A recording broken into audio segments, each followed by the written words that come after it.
Welcome to Not Milk Never Milk. Subscribe if you're lactose intolerant. Start by opening Clipchamp and importing your video clips. You need footage on the timeline to blur a background. You should create a new project with 16, 9, and the resolution you want, because blurs scale with output size. Once your clip is on the timeline, duplicate the clip layer. One copy becomes the blurred background, the other stays sharp for the subject. Make sure playback preview is at 100% to see the effect accurately before moving on.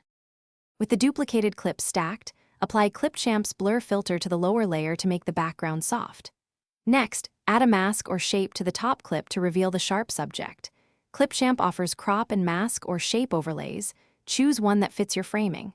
Then feather that mask to blend edges. Feathering at roughly 10 to 40% usually avoids hard outlines. As you adjust, toggle play so you can see how motion affects the mask and refine accordingly. Finish by tracking or animating the mask if your subject moves. In Clipchamp, you can keyframe mask position or cut short segments and reposition masks as needed.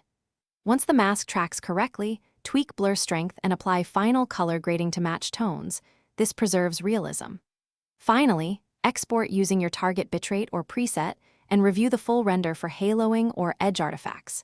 If you see artifacts, reduce blur slightly or increase feathering. Re-export to confirm the fix. Thanks for watching. If this was helpful, leave a like and consider subscribing. See you next time.